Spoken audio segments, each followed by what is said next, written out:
Hi everyone, welcome back. It's Moa, aka Swedish Whiskey Girl, and today we're going to have a little look at an Irish whiskey. So the one we're trying today is the Writer's Tears Copper Pot. This is a whiskey that is bottled at 40% ABV, and it is a combination of single pot still and single malts. So it's a bit of a blend of both, but no green whiskey in this one. And Writer's Tears is a brand that, alongside the brand of the Irishman, is produced by Walsh Whisky. And Walsh Whisky consists of Bernard and Rosemary Walsh, I believe. And they're on a bit of a mission of taking part in the revival of Irish whisky as one of the world's most appreciated spirits.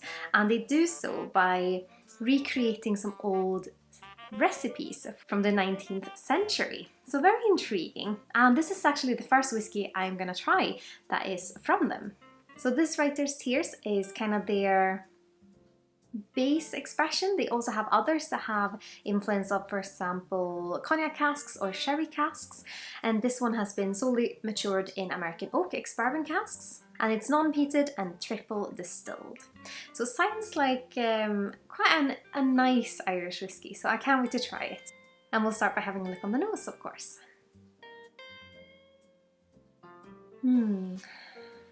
Quite sweet, but also quite dense, like denser than I expected. A bit like perfumed pears, like floral pears. And a bit of like fudgy sweetness. Yeah, so it's like a fudgy sweetness alongside that floral pears. But the floral pear aroma almost makes me confused with the fudge because they're quite entwined. So it's a bit difficult to say one thing without mentioning the other. So they're quite tied together.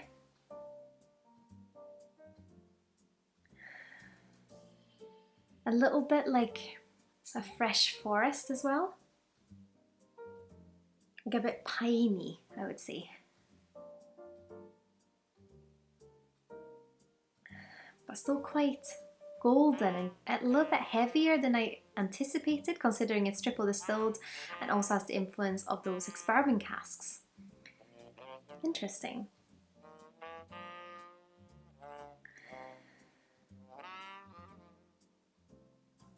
A bit of green apples as well. Green apples, like fudgy green apples perhaps.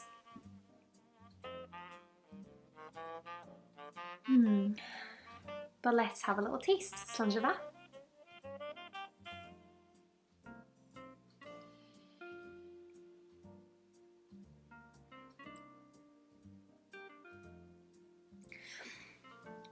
It's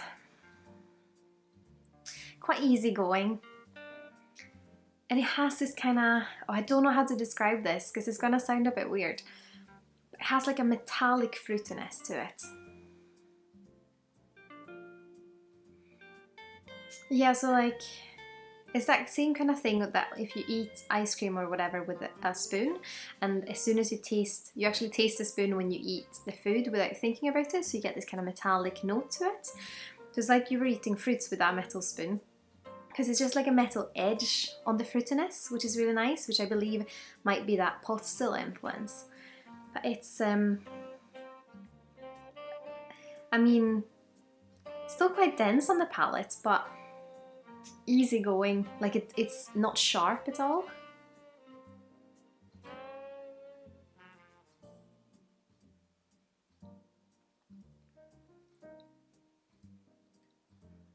A little bit of kind of a gingerbread spice, but quite soft spice. It's weird, I can kind of feel it on the underneath my tongue, and just on the sides. There's this kind of touch of spice. I could imagine this being lovely alongside like an apple pie, perhaps. I was trying to think if it's malty or not. It has like a touch of like a core of malt because it's like slightly denser, but more like malt in dough, like a cookie dough maltiness. But it's not dry maltiness at all. It just like gives it a little bit of a weight to it.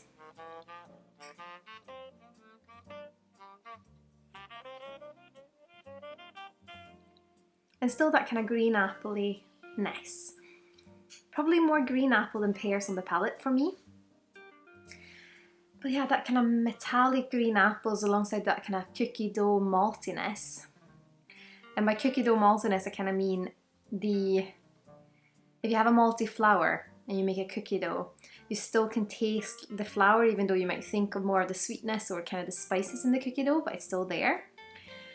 But it's not dry at all, it just gives it a little bit of a weight to the other flavours, but that kind of metallic fruitiness is so pleasant and so smooth. But the mouthfeel is nice because of those denser flavours, I experience it as more thick almost. And with that kind of malty cookie doughy notes and then the metallic apple notes is why probably I think that it could go really well with an apple pie. Maybe like an autumn apple pie and the stram. Or even if you made, I saw a recipe the other day for an apple pie ice cream. And when I make my ice cream, sometimes I add a little dash of whiskey because it just gives it a little bit more of a kick of flavour. So maybe I should do that.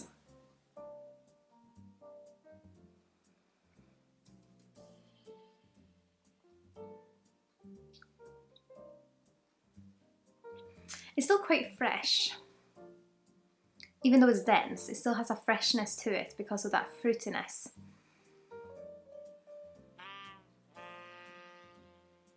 And it's, I mean, I'm enjoying it. It's nice. It's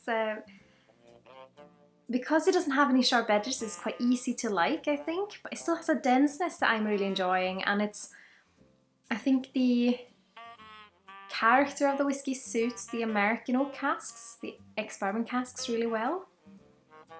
It would of course be really interesting to compare this to one of the other expressions that have an influence of another cask type.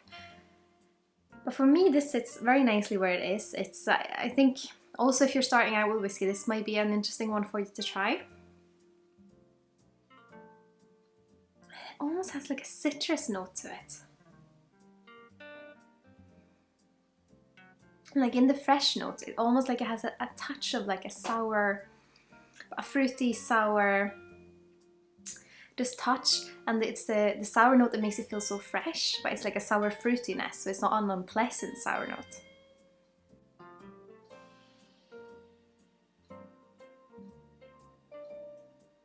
Yeah.